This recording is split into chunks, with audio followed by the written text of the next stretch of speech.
Hello everyone. The persnickety cold starting problem with my 2009 Subaru Outback has returned for another round of fun and games.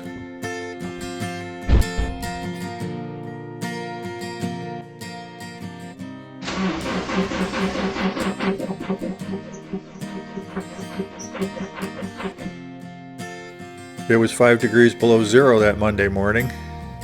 This is unusually very cold for this area. I posted the Subaru cold start problem video 2 years ago, and it's been pretty good since then. But in this extreme cold, the engine showed no signs of firing.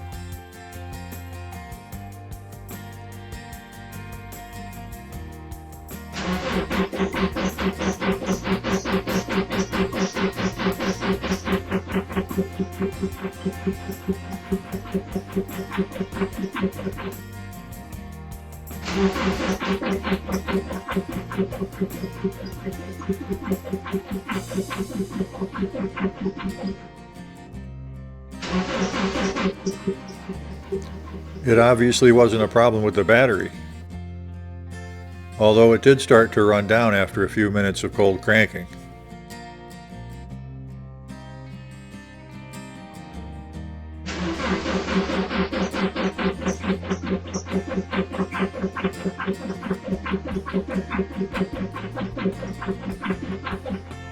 The car never started that day.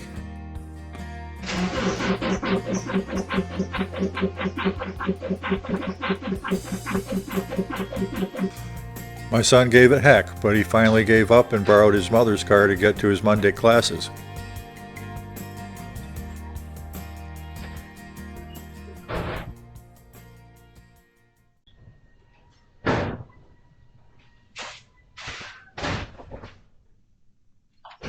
It takes at least twice as long to get anything done when you're video recording, and it was way too cold to be out there trying to start a car and operate a camera at the same time.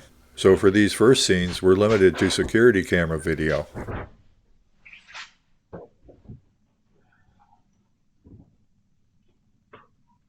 After witnessing what took place a little earlier, I wanted to give it a try myself and see if there was something I could do quickly to get it started.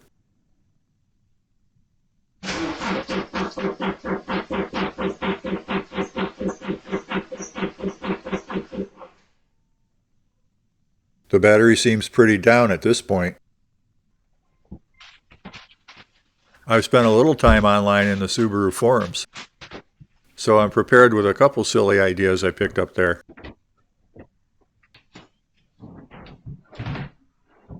This cold starting problem appears to be a frequent problem with this vintage of Subarus. One guy on the forums said he heated his engine temperature sensor with a hairdryer, and that got his Subaru to start. So I tried that. I'll tell you what, a 1200 watt personal hairdryer doesn't make hot air when the intake temperature is 0 degrees. I set the hairdryer up to blow warm air on the temperature sensor to see if it would help. A few minutes passed before I tried starting again.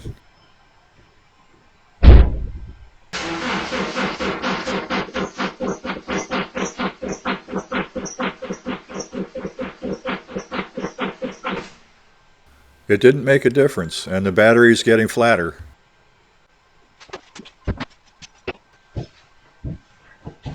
I jumped the battery with the two batteries in the Diesel Ranger. They've been on a maintainer all winter.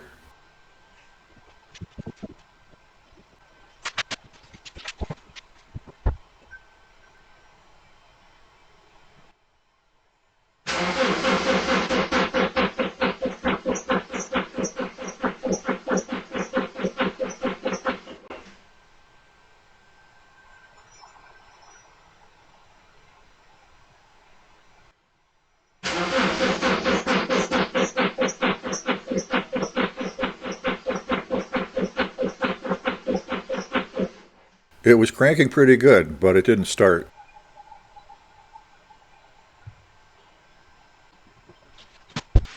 You might be able to hear it.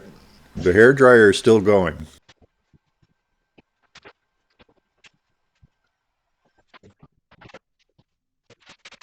I was too cold, so I decided to put it on the battery charger and try again later.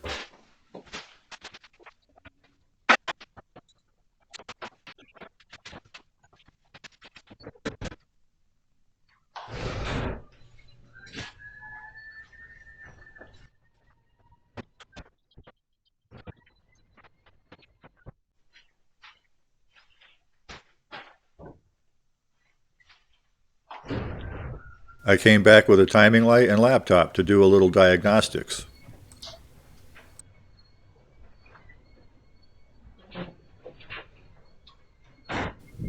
The timing light is used to check if there's any spark coming from the coil, not to check the timing, which is controlled by the electronic control module.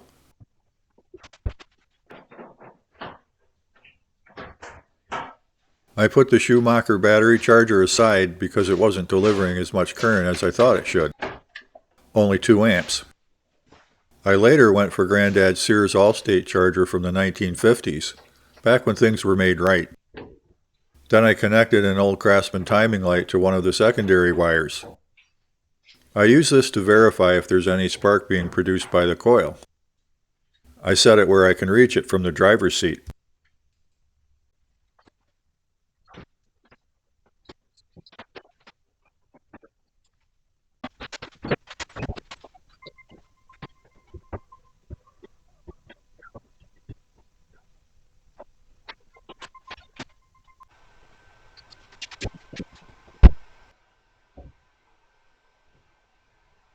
I was busy in the car connecting the laptop with ODB Wiz and establishing the communication link.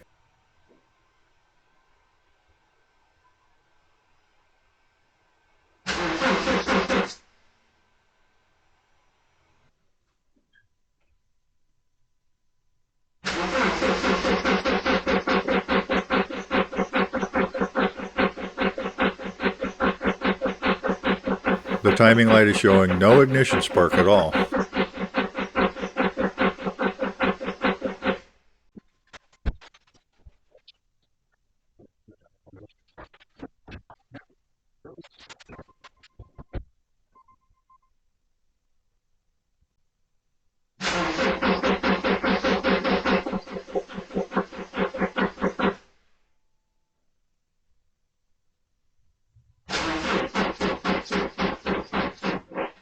Ugh.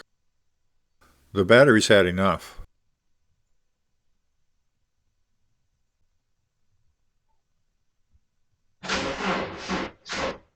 Why do you keep pushing it?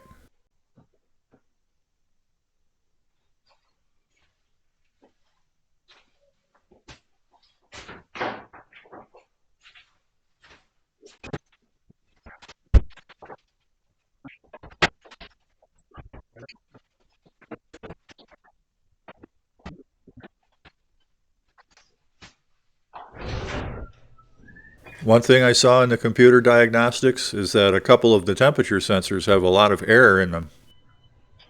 For example, the coolant temp sensor is reading 10 degrees or more higher than ambient, which is what it should be right now.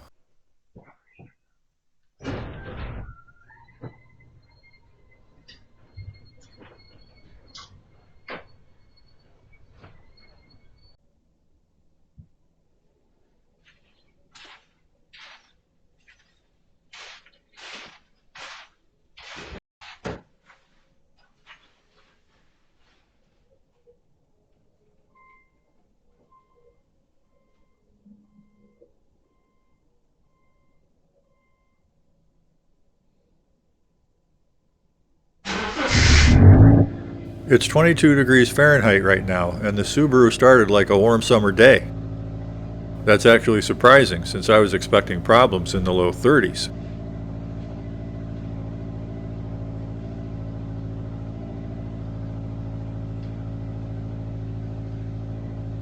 The exhaust is a little loud since I replaced the back catalytic pipe to pass inspection, and it needs a different donut than the one I used.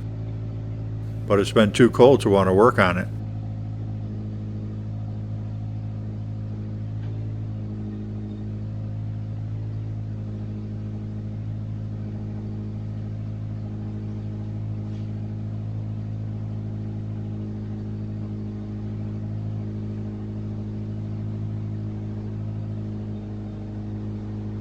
I confirmed the timing light is working perfectly now. I really had zero spark yesterday.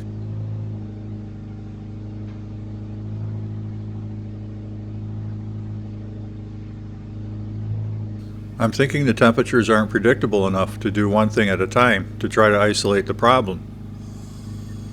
The next time we get extreme cold might be a week or more from now, and I'd be no further ahead.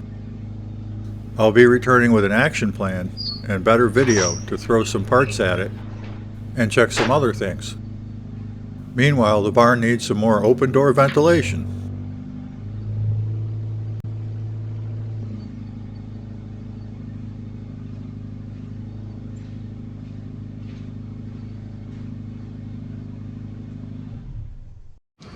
So this is the air scoop for under the hood.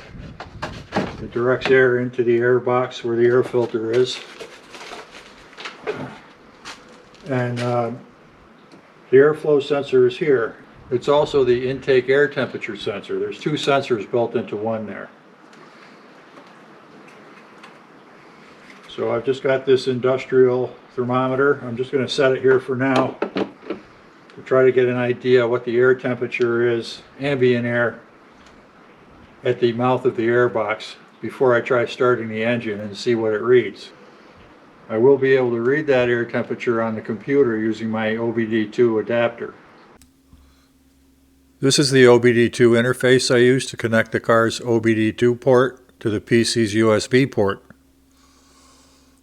This flexible cable makes it easier to connect it to the OBD2 port without it sticking down under the dashboard in your way.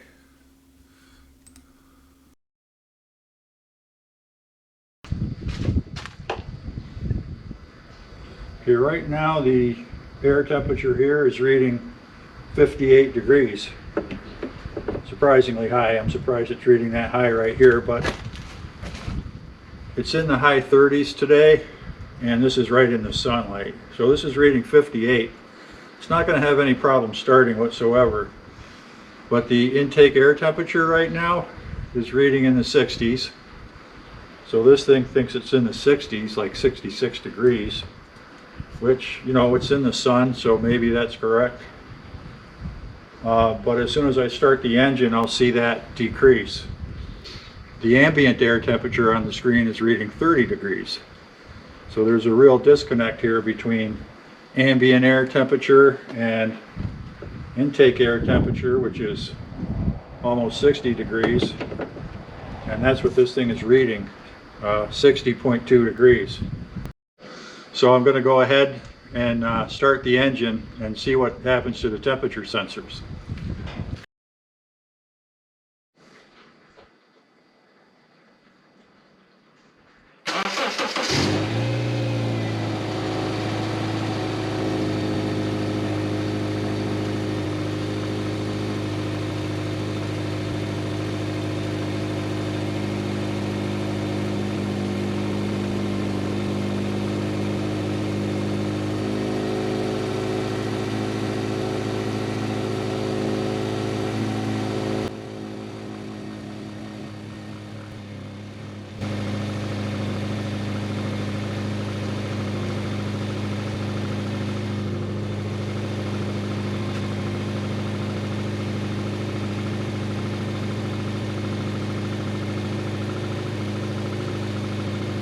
This air temperature is reading 55 degrees, but the ambient air or the intake air temperature on the computer is reading over 70 degrees. So there seems to be something wrong with this intake air temperature sensor, for one thing. I'm going to drive this up to the garage and check things out further. This is the OBD Wiz software that interfaces with the car's ECM. It provides access to a lot of the data the engine management system uses to control the engine's operational processes. As we hear the engine accelerating, we can see the actual miles per hour the computer calculates based on its input data. It gives us the minimum, mean, and maximum values. Air intake temperature is of interest to me right now. Notice the current average is 68.1 degrees Fahrenheit. And ambient temperature is in this table as well.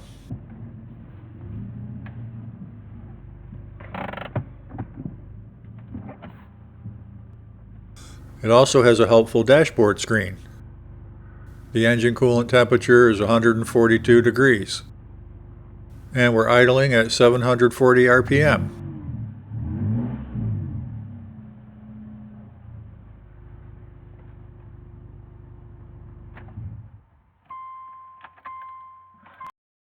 PID values are the parameters the ECM program uses to operate its control loops.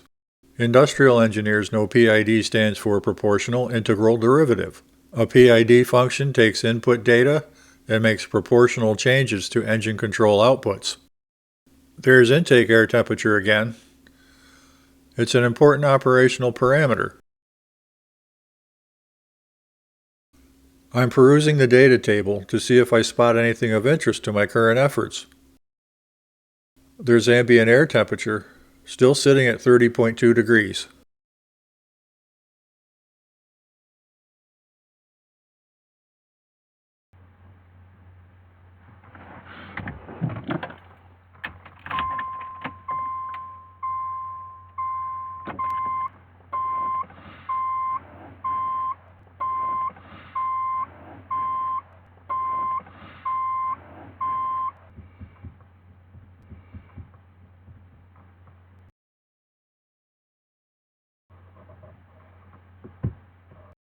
Let's monitor intake air temperature. 80.6 degrees.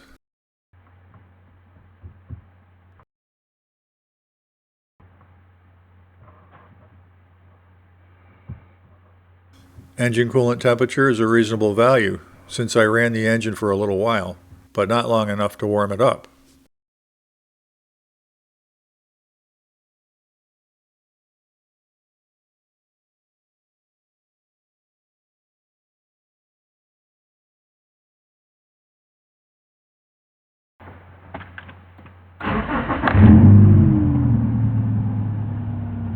I'd expect the intake air temperature to start cooling down, since fresh cool air is flowing through the sensor now.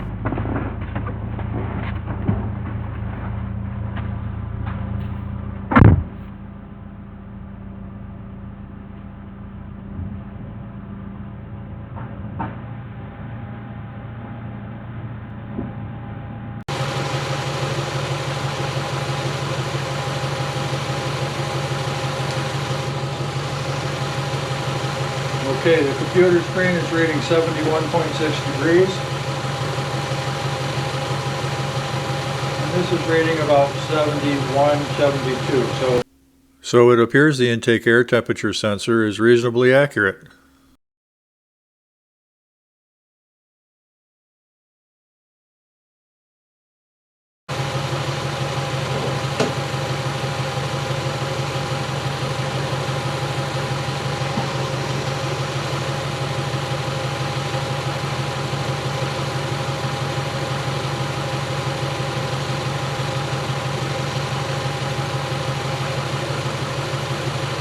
What do you think about this?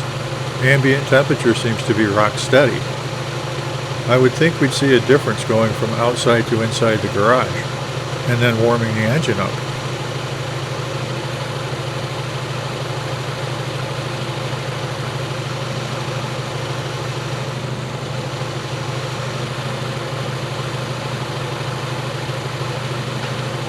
The ambient air temperature on the computer is reading 32 degrees. There's a thermometer on the wall there reading 49, and the car is reading 46 on the dash. So there's a big discrepancy there for ambient air temperature. So these are things I'm going to be looking into. Meanwhile, there are some things I can do right now. I looked into this engine control system a bit, and these engine ground terminals are critical to the functioning of the ECM and all the sensors and critical outputs that control this engine. So I want to make sure they're clean and have solid ground contact. Extreme temperature changes and corrosion could easily be causing intermittent high resistance in these ground lug connections. This is the power diagram for the engine control module. And here are the grounds for this most critical component. And this is the power source for the ECM. This is where it gets all its power. This is connector B21. All of the grounds for the ECM pass through this big connector under the hood. The ECM cable harness passes through the firewall into the engine compartment, where this B21 connector joins it to the engine harness. The main power system that supplies everything is crucial to everything functioning, so I won't write it off as a problem source. But it appears that all its wire junctions are protected from moisture and corrosion, except the ground lugs, so I'm focusing there first. This is the ignition coil and its plug-in connector. These are the air gaps we know as spark plugs. Here's the ECM, which signals the coil to fire the plugs. And here's our old friend connector B21. The good condition of connector B21 is critical for the engine to operate properly. This diagram shows another view of the ignition coil and its power source. Being that I know I didn't have any spark at 0 degrees Fahrenheit, I'm going to work on this even though I haven't proved the cause of that problem. And here's the engine coolant temperature sensor circuit. This sensor provides a 2-wire input to the ECM, which of course passes through connector B21. Here's the mass airflow and intake air temperature sensor circuit. It also passes through connector B21. There's a bunch more sensors and fuel injectors shown on this diagram. This one is interesting. Here we see that when the ignition switch is turned, current flows from the battery through fuse 21 and down to the ECM. At the same time, the starter relay coil is energized by the same current source. Notice that the starter relay coil gets its ground from the ECM. So when the key is turned and the starter motor runs, that means the ECM is energized and it has a good ground source to pass to the relay. This serves as good proof that the ECM has power and ground if the starter is turning. When the starter relay coil is energized, the relay contacts are pulled in and the starter motor runs. The fact that my starter cranks without fail confirms that the ECM is alive and functioning properly, as far as we know.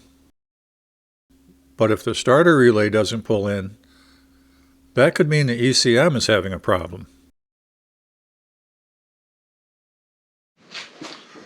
So that big connector is down under here. So I'm going to pull this air pipe off.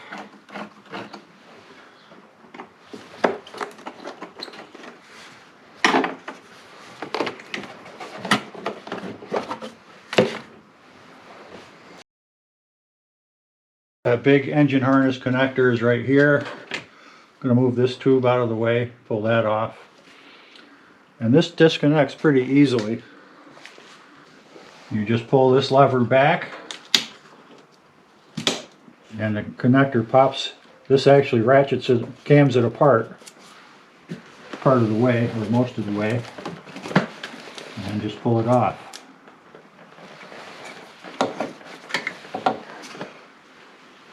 And here you can see a large number of electrical contacts. It looks very clean in there and there's probably no problem. But I'm going to try to clean that out with some contact cleaner.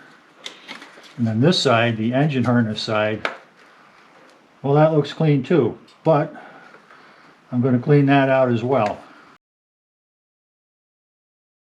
CRC QD electronic cleaner, quick drying formula. I'll just spray a generous amount in there.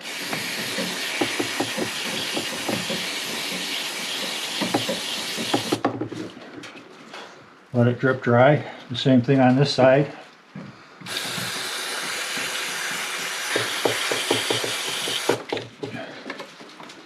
It's quick drying, right? That's what it says.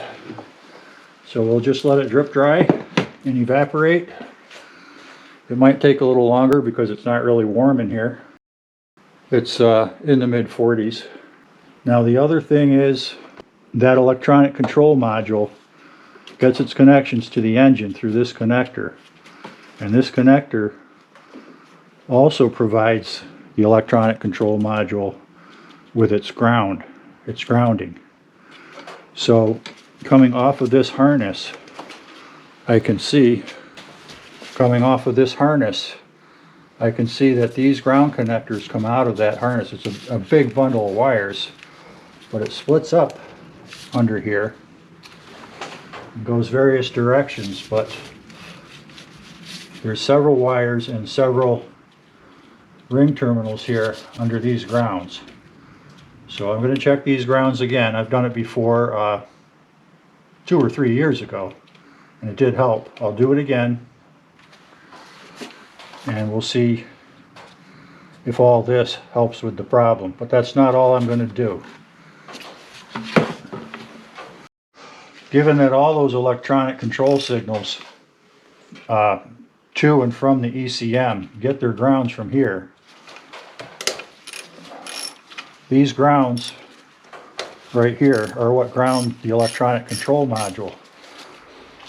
So if there's a problem with the grounding, especially one that might be affected by the temperature, I need to make sure these are all sparkling clean. And it all comes out nice and smooth and easy. And wow, long screw. And there's no corrosion on those threads. Look at that. Or the bottom of that bolt head.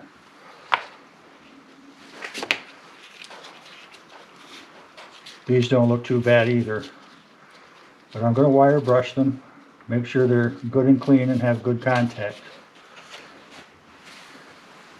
And actually, this surface here, the face of it, has a bit of corrosion on it. So I've got to clean that too as well.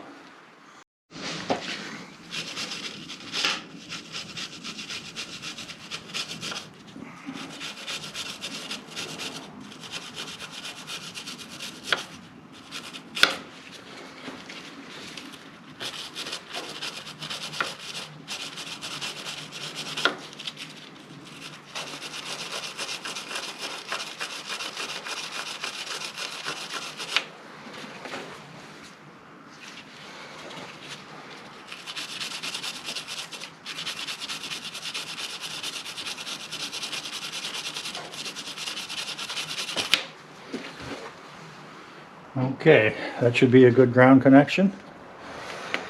I'm going to wire brush the bottom of these bolt heads as well while I'm at it. Now these are multiple connectors that are stacked up on top of each other. This appears to be, that's 2 connectors there, that's 2 connectors. And frankly, those crimps, they're crimped on and they look not the best. And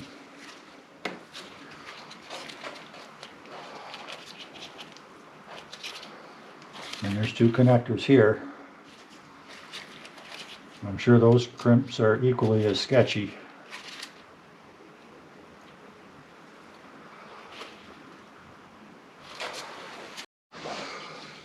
Okay, make sure you use pliers to hold on to these while you're wire wheeling them. Because it's no fun to wire wheel your bare skin.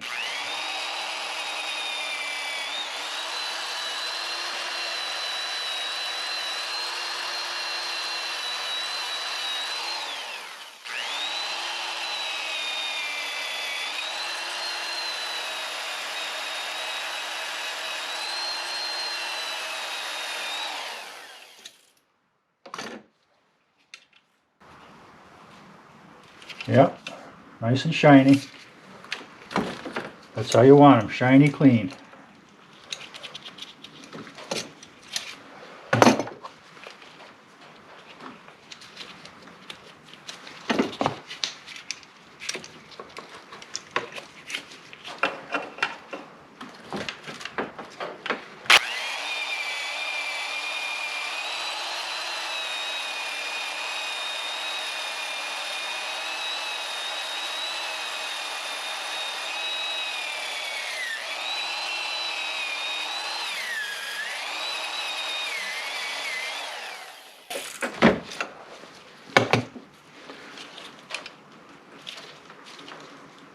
Yep.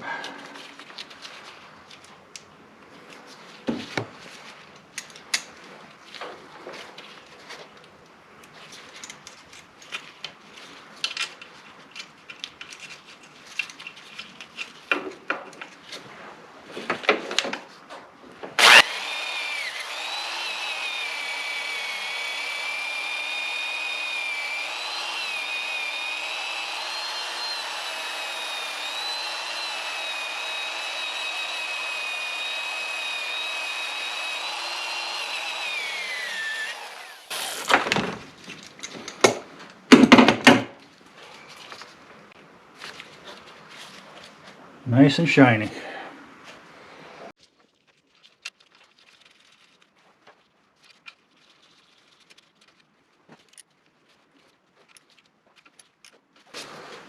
Good clean grounds. And those are grounds for the electronic control module, among other things, the sensors and so forth. Let's reconnect this big connector here. Line it up, push it in, pull it tight. That's locked. One of the things I'm wondering about is how good are the connectors in here in the back. I have a feeling they're very well sealed in there, and they're probably clean as can be, just like they were on the inside.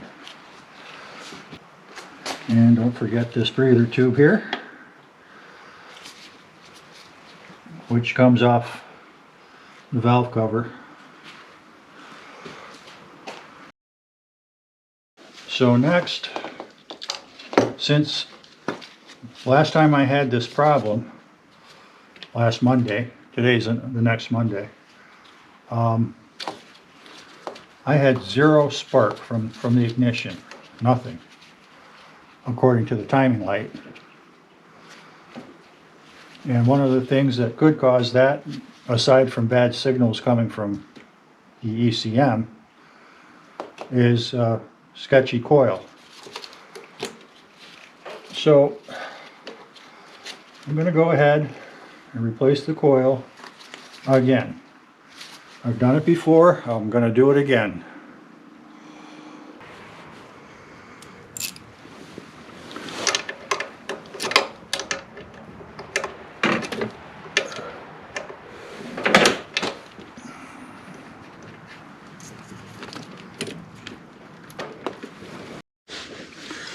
And because it's in kind of an awkward position, it's rather difficult to remove this coil. And since it's such an awkward location and surrounded, you know, it's in close quarters with other components, there's no room to get on it. This coil is actually a pain to try to replace.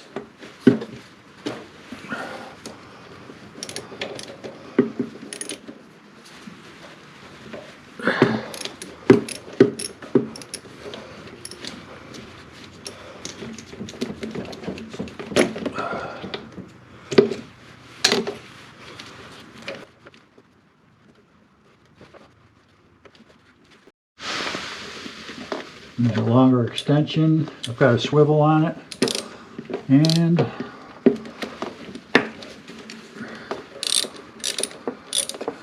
a palm ratchet.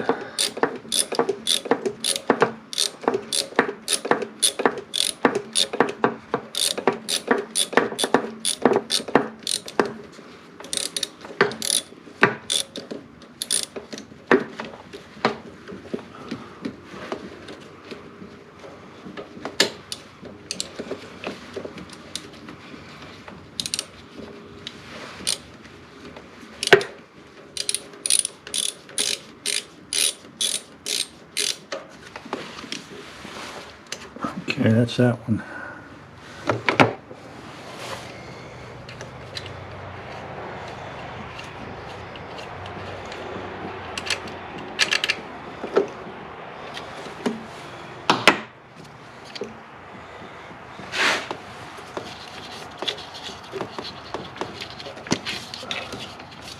That's the top one.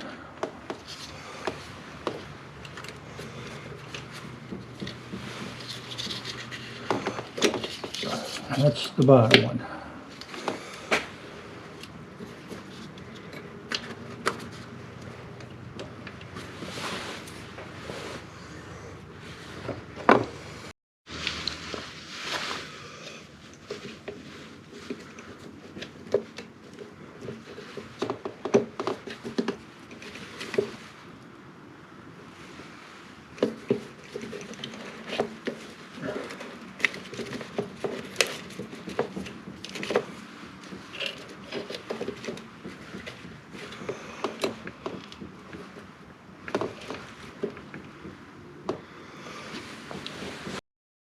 I hope this gets on there.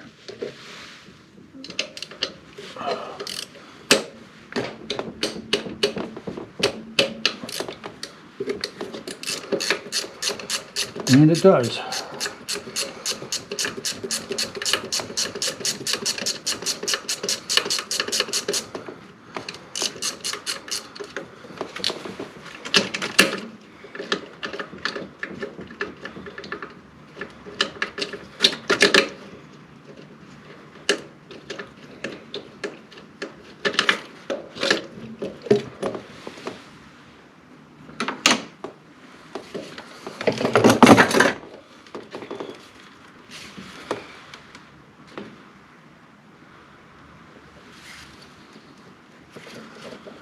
Due to the intermittent nature of this problem, I'm just going to shotgun it and replace the coil and the mass airflow sensor, which also encompasses the intake air temperature sensor. I can't wait until this thing goes down to 10 degrees again to find out it didn't work, and then get back in and try it again and try something else each time. I'm just going to start throwing some parts at it.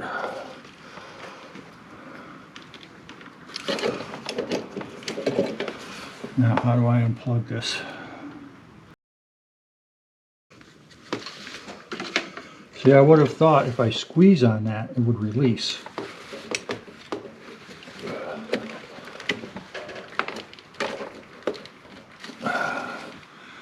But that's not working.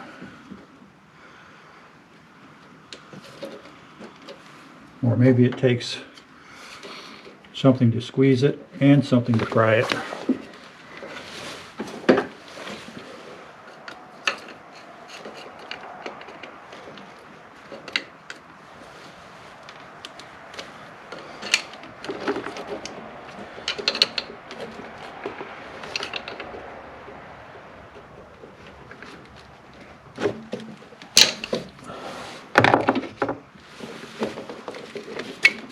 Yeah, there it goes. There's 4 pins in there. Are you thinking what I'm thinking? You need to clean these out.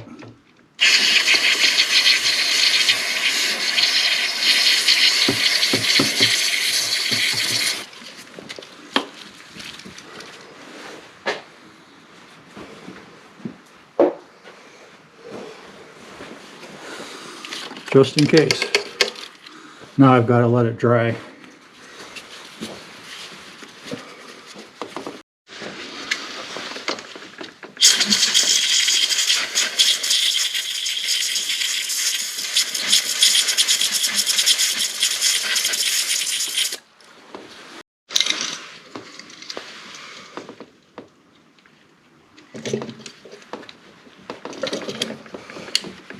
Can hear that click in? There's 3 bolts on these that hold them in.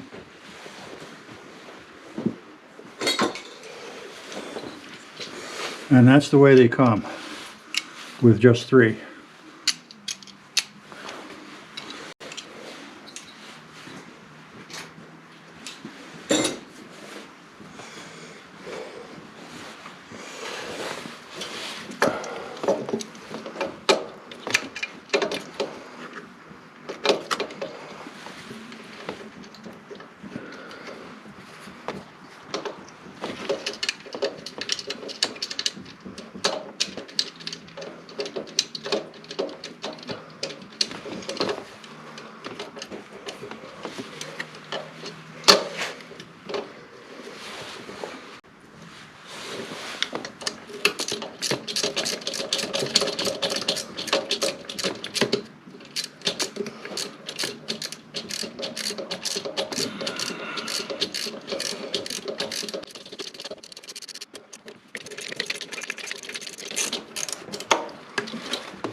I'll tell you, life was more of a struggle before I got these ratcheting box end wrenches. These happen to be Gear Wrench brand, but I'm sure they're all really helpful.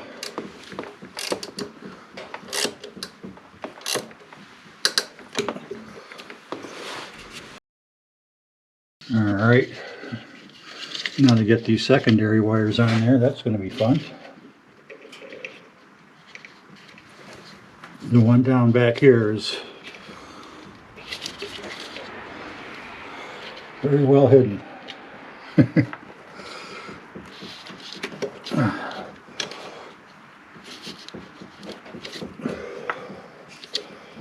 That went in just fine though, no problem. This one goes on the top.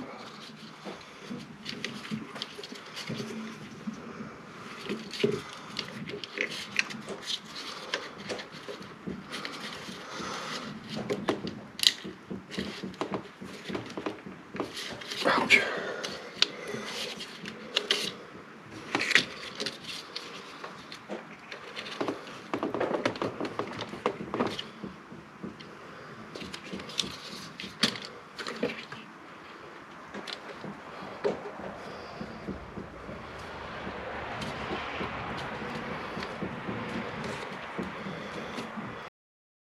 Now I've got to get this hose back in the bottom of the breather here.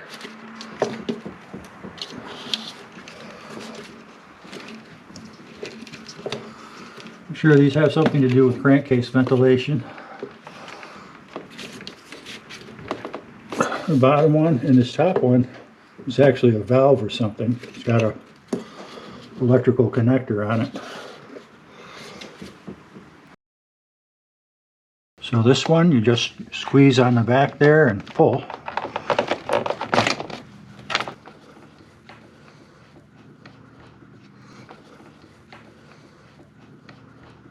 It's coming out easy because I already had it out once to clean it. Cleaning it didn't make a difference.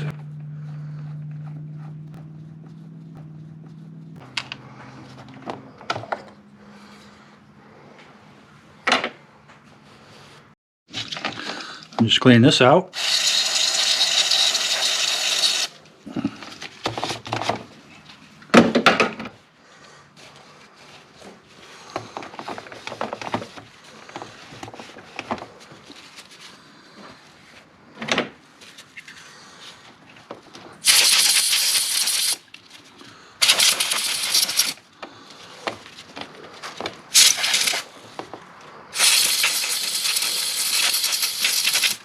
Just using a little micro duster to dry things off.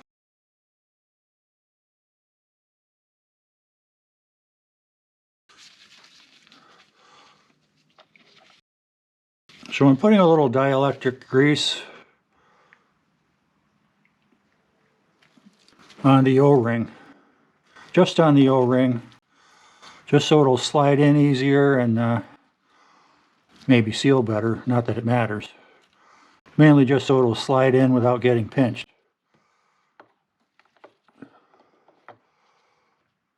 And there, it just popped right in real nice.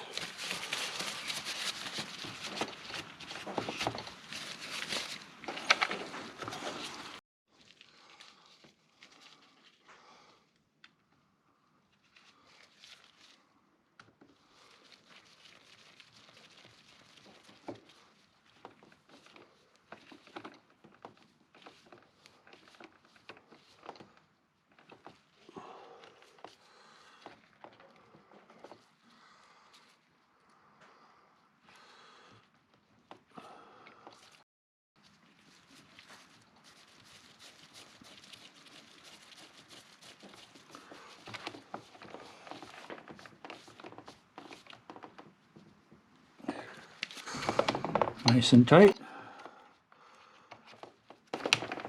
Click that in. That's all set. The engine temperature sensor is right down in there. You can see it has that white connector on it. I already pulled off the electrical plug connector. And for now, I'm just going to clean that up on both sides.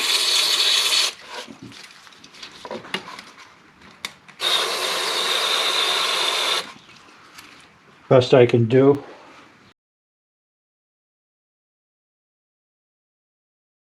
I ordered a temperature sensor, but this temperature sensor also, but this hasn't arrived yet.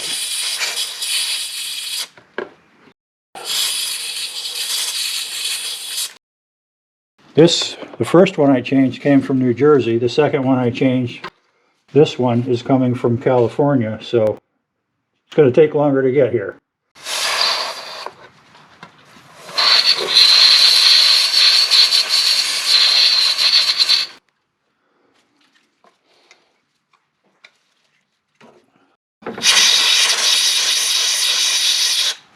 Okay. So that one down there with the white end on it, that's the engine coolant temperature sensor.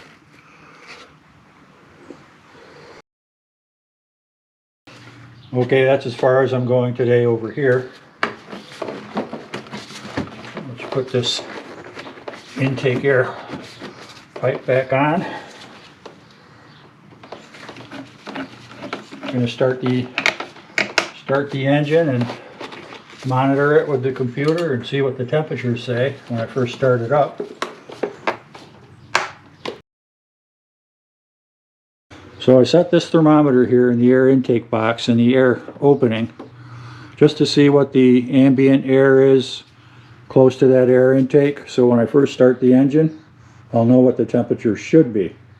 And I can compare that to what the computer's reading off the sensor. Remember, this is the sensor.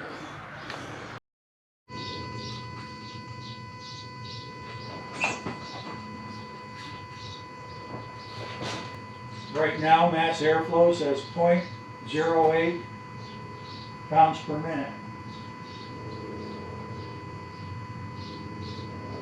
Engine coolant temperature reached 95 degrees, which is theoretically possible because I did run the engine.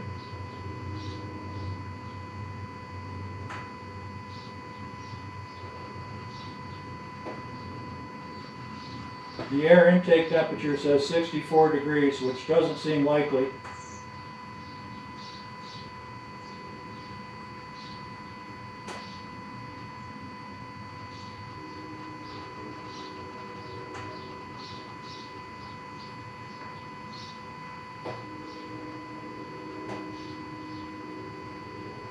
Ambient temperature says 35.6, which I don't think is correct. The minimum, mean, and maximum ambient air temperature are all the same wrong value. So right now I'm questioning this.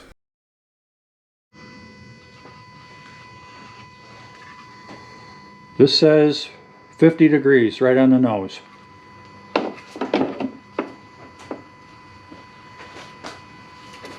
Don't want to leave that in there.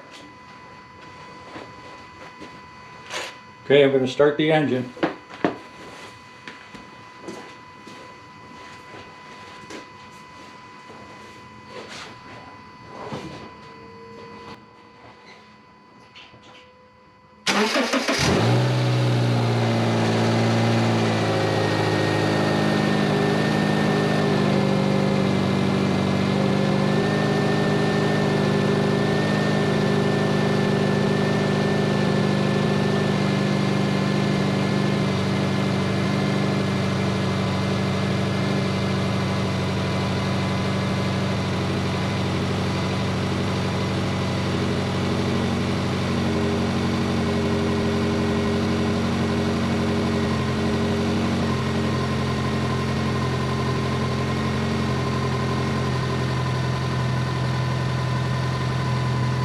I don't want to jump to premature conclusions, but the engine is rock steady.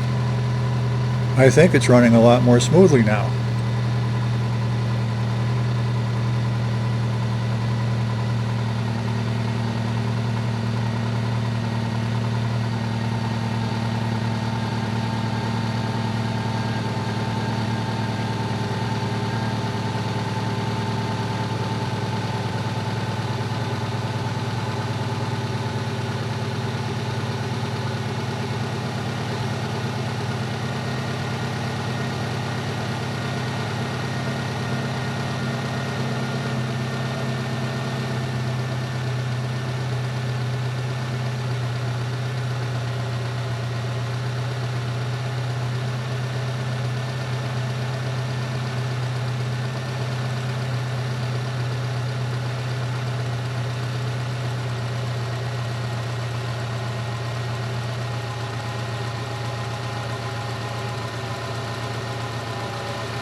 I expect the intake air temperature will decrease when I double the engine RPM.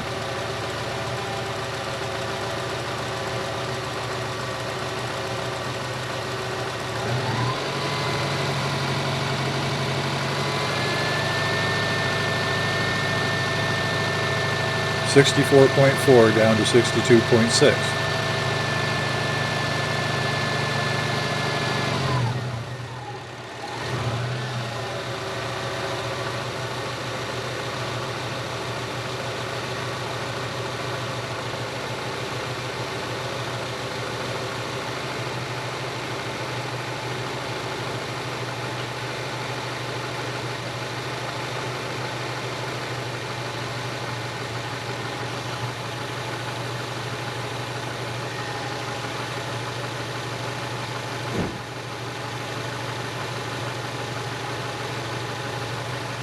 Thing says the intake air temperature is 60 degrees.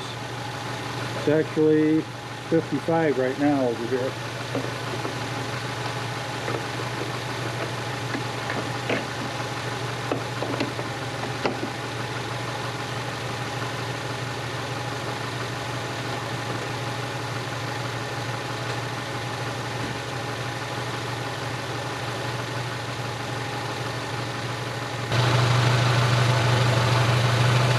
The ambient air temperature in the car is reading 35.6, but it's actually 50 degrees in here according to the thermometer on the wall.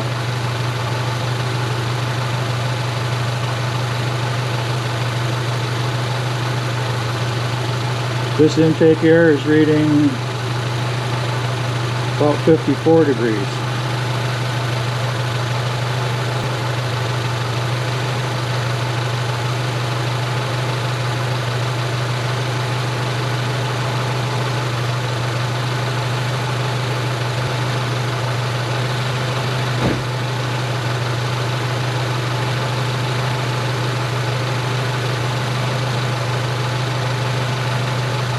So I'm reading 55 degrees here, but the computer's saying that the intake air temperature is 70 degrees. Seems like something's way off still. There's got to be a bad connection or a bad sensor, but this sensor is new, so there must still be a bad connection somewhere. I probably need to get in on the computer and pull the connector there and clean it and reseat it. The electronic control module that's under the passenger front seat.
I actually believe replacing the coil was the fix for this problem, but it's possible I had a bad ground.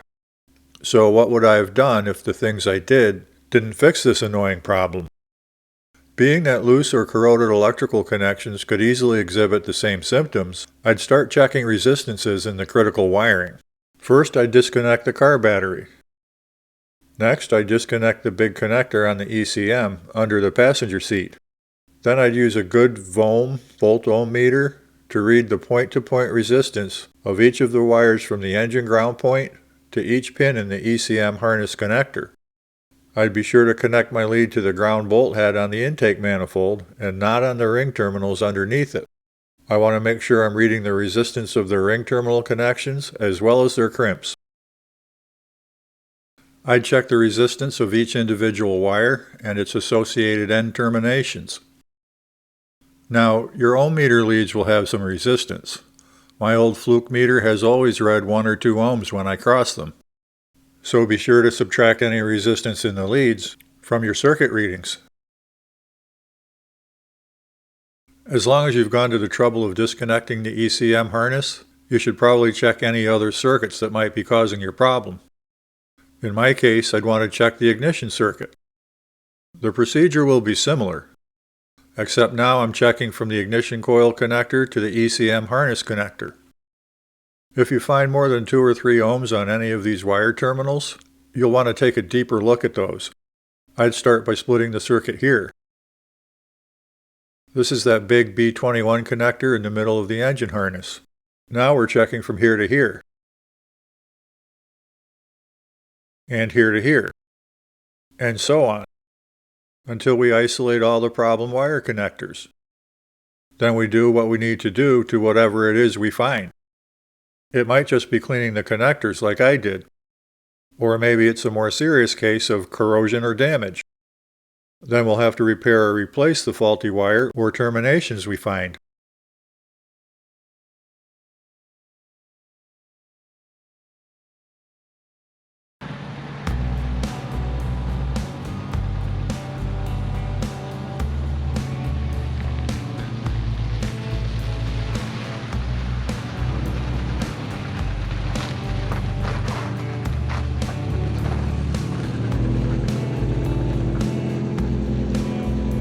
Thank you for watching. Please take a moment to like and subscribe.